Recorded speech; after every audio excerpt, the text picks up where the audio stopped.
And hello again. Today I'm testing the RetroTink 5X with a Sega Master System game. So the hardware I'm using today is a American Genesis, which hasn't had any modifications at all. I've got a Everdrive flash cartridge, which most of you probably already know. You can play Sega Master System games off an Everdrive because the Genesis and Mega Drive were compatible with Master System games. So this, to be very accurate, this game is not actually a Master System game. It was a Sega Mark III game, and this is the Japanese exclusive version of Rygar.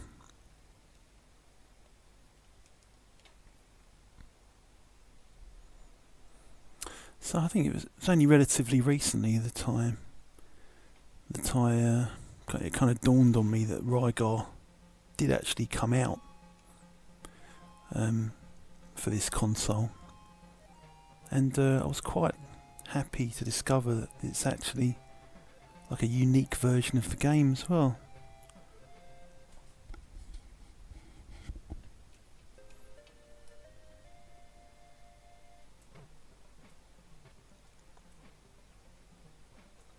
So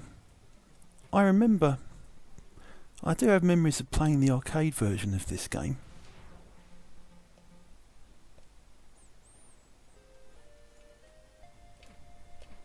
My dad used to, when I was a kid, my dad was a member of the Royal British Legion, which is like a club for ex-army, ex-navy, what have you, veterans. And my dad was actually in the Air Force in the 50s, but it was after World War II. But in the UK, conscription still ran for a few years after the war ended, right up until the 50s actually. So my dad did 2 years in the Air Force, and anyway, I'm getting off subject here. So in later years he was a member of the British Legion, the Veterans Club type thing. And they used to have an arcade machine in there. And for a period of time, the machine they had was the original Rygar machine by Tecmo. So I remember spending a few 10p's on it back in those days. It's a very hard arcade machine. Most of my memories from the 80s of arcade machines are because I was relatively young still then, old enough to go in arcades, but certainly not old enough to afford all the credits you need on the harder machines. Most of my memories of just putting one or two 10p's in and getting to the first or second level, and that's certainly what Rygar was like. So here is the Japanese exclusive version, and it's different to the arcade, not as different as the Famicom version, which was more like a kind of Metroidvania, one of the earliest examples of Metroidvania. Not that I like using that term Metroidvania, of course, but it's just for convenience. This one is closer to the arcade, but still substantially different. But it's closer to the arcade than the Famicom/NES version is.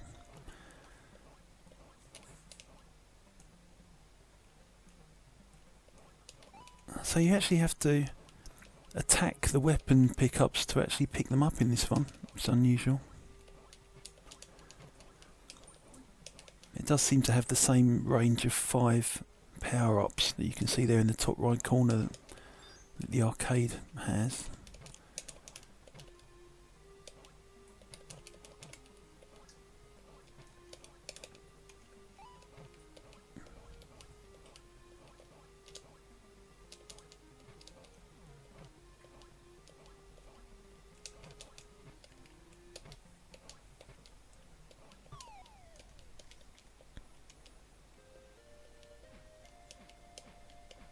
So this is the first time I've tried a Master System game on the RetroTink.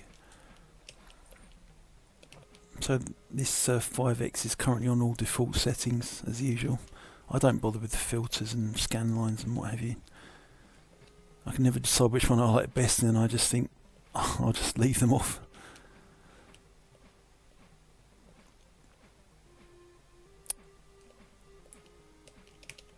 I'm using a Retro Gaming Cables Pack-a-Punch RGB SCART cable, and that is designed, it's advertised as a Mega Drive / Genesis cable, but it works perfectly well on a real Master System as well, which had the same DIN plug on the back for RGB output. I have a couple of original Master Systems in my collection, but I find it's just generally easier to play Master System / Sega Mark III games using a flash cart. It just means one less console to be plugged in. I do connect them up sometimes. I have a Japanese Master System and a UK Master System at the moment.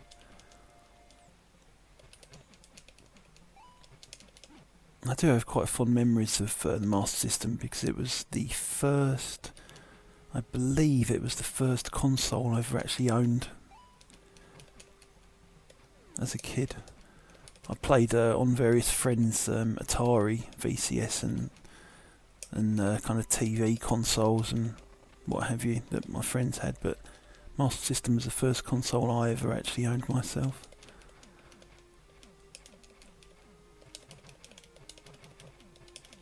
Not that I ever played this game, of course, back then, because this was a Japanese-only game. Now I've noticed my my Death Yo-Yo has suddenly increased its range a lot, so I suppose that's what that icon currently collected in the top right-hand corner of the screen is.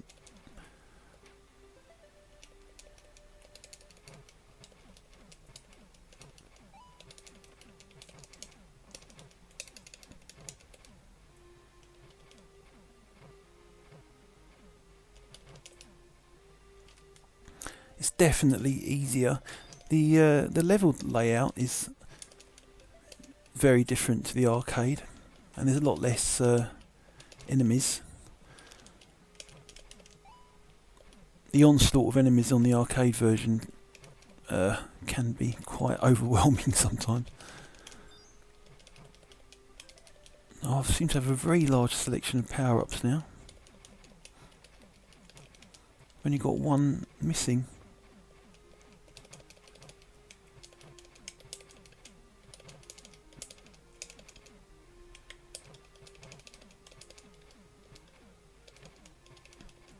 So I'm playing this with a standard Mega Drive 3-button pad.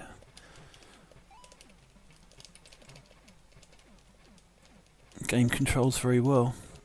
Sprites are quite nice and big as well for a Master System game. It's a pretty nice looking game, really. Uh-oh, okay. I think I know what I did wrong there. Didn't grab hold of the rope. The old stretchy Rygar rope.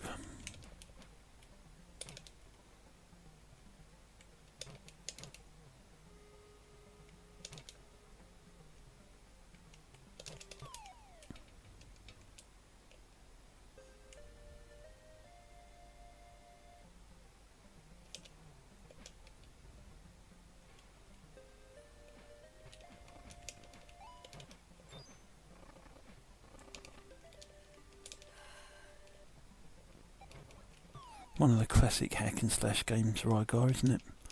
Pre-Raztan, I think it was about 1985 when the arcade version of this came out. It's a couple of years before Raztan.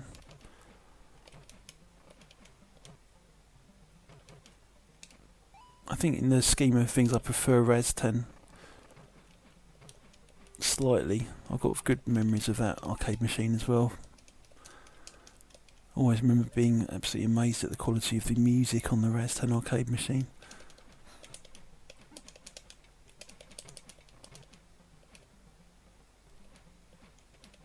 But Raztan Rygar Definitely big recommendations for hack and slash fans.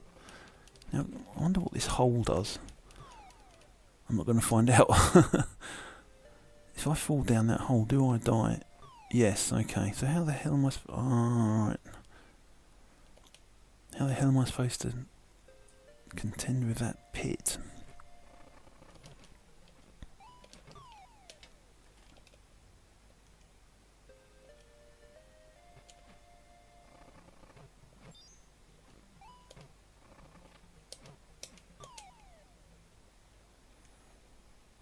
Oh, I've broken my concentration now. Right, think. Dead. Doesn't help that all my back down to 0 power-ups at the moment.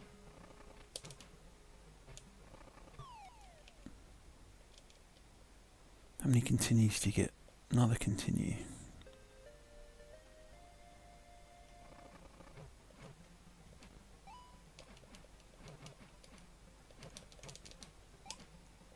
It's a bit annoying that you have to attack the pickups before you can actually collect them.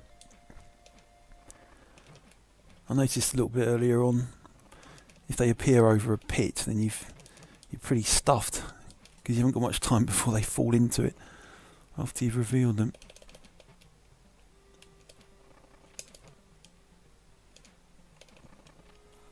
So this I just jump over. It's got the Mario style mechanic of being able to jump on top of the enemies, which is quite cool. That's directly from the original arcade version, I remember that much. Boy, this is pretty hard.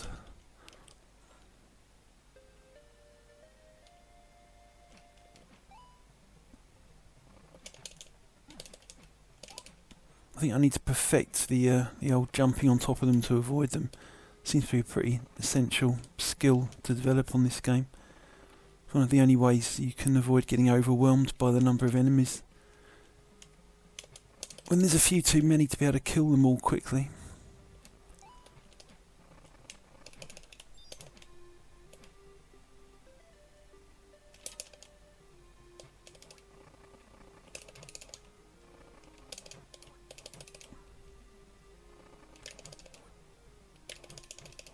This is just going to be a little short play. I might try and get to a boss if I can get to one within a reasonable amount of time.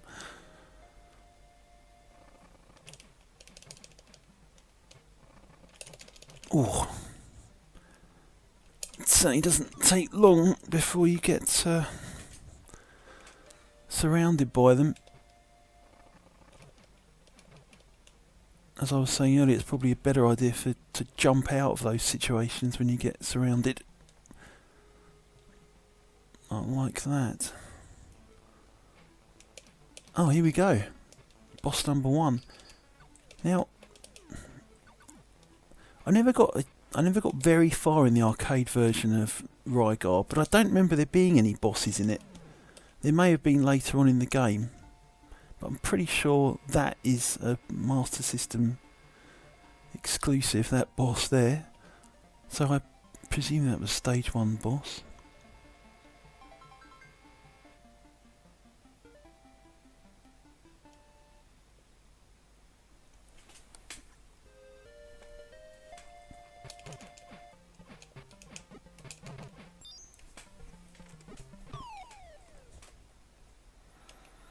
Just realised the game volume was quite low there.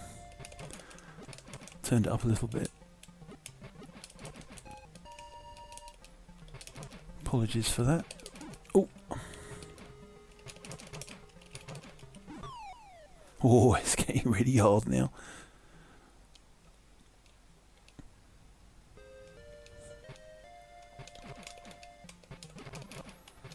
Sounds like a pretty accurate rendition of the arcade music, which was pretty cool, but also quite repetitive. I think it just pretty much repeats this refrain over and over again, just like it's doing in this version.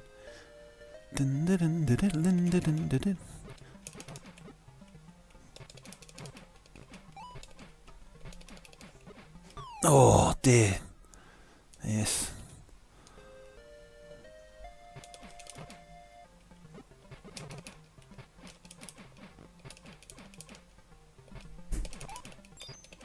So seems to be playing reasonably similar to another Tecmo game, Ninja Gaiden. It's got that very fast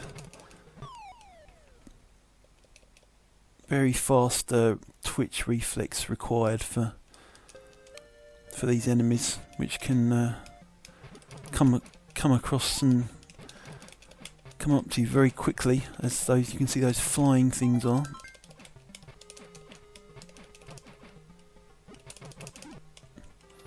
Definitely see a bit of Ninja Gaiden in this game. Now how do I? Oh dear.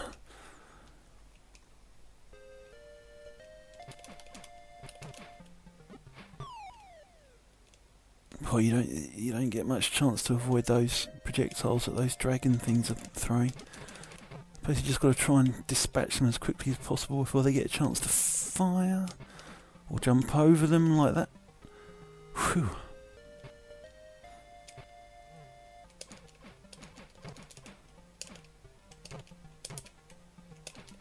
You want to get rid of that big bat as quickly as possible as well.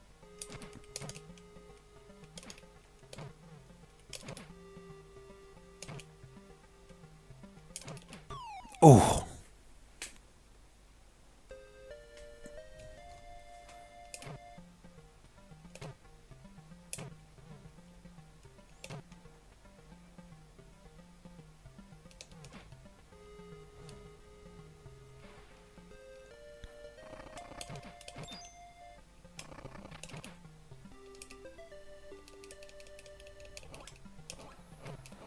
Now this is vaguely similar to a level I remember from the arcade version, where you've got those little huts up on that second level above. So it's definitely, as I said earlier, it's definitely much more inspired by the arcade than the NES Famicom version.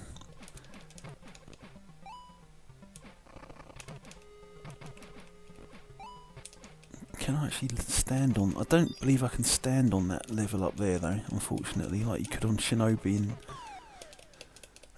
similar games. Dragon Ninja comes to mind as another game where you could stand on 2 levels.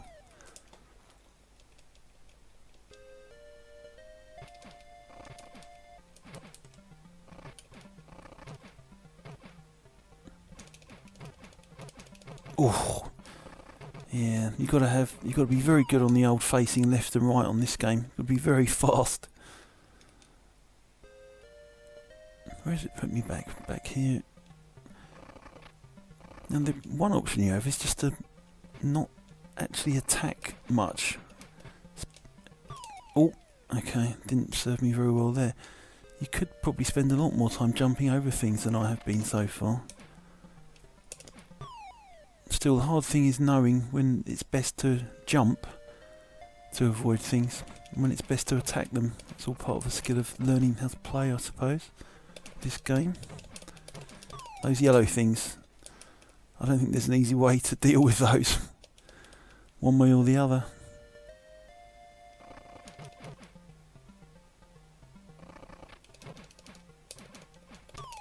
Holy hell. One minute you're trying to contend with something on the same level as you, the next minute you've got something coming up from under the ground. Oof.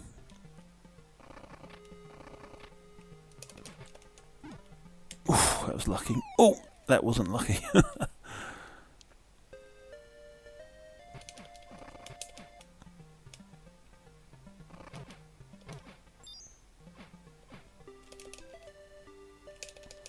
I've got a nice long range on my weapon. This should make things a bit easier as long as I can still avoid being killed by these red things coming up from under the ground.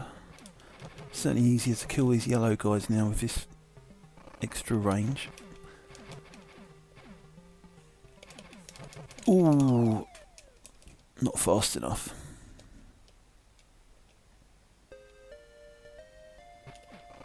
I'll just give this a few more minutes and that'll be the end of this video. If you've got any questions about the RetroTink 5X or any of the equipment I'm using here, I'll just run over what I'm playing this on again. So the game is playing off a EverDrive cartridge. It's a Japanese exclusive version of Rygar that came out only for the Mark III in Japan.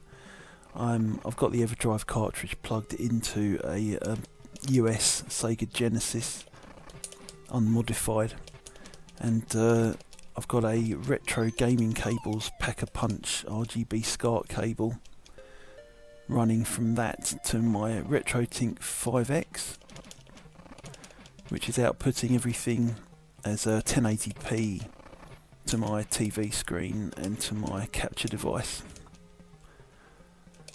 which is an Avermedia Live Gamer Portable 2 Plus, which I chose that particular capture device because you can use it as a standalone unit and it can record straight onto SD card, which is a function I like, and that's how I normally make these videos. Then you can of course take the SD card out and plug it straight into your PC to get the video, or you can plug the Avermedia into the PC via a USB cable and access the SD card that way. But I like to have the capture device next to my consoles, so once I've caught a little bit of video like this, I just take the SD card out and go over to my PC to do the rest.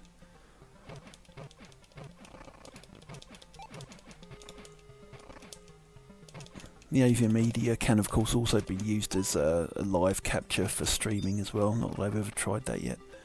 I am considering at least practicing how to do Twitch stream at some point in the future, because I am quite a big fan of Twitch.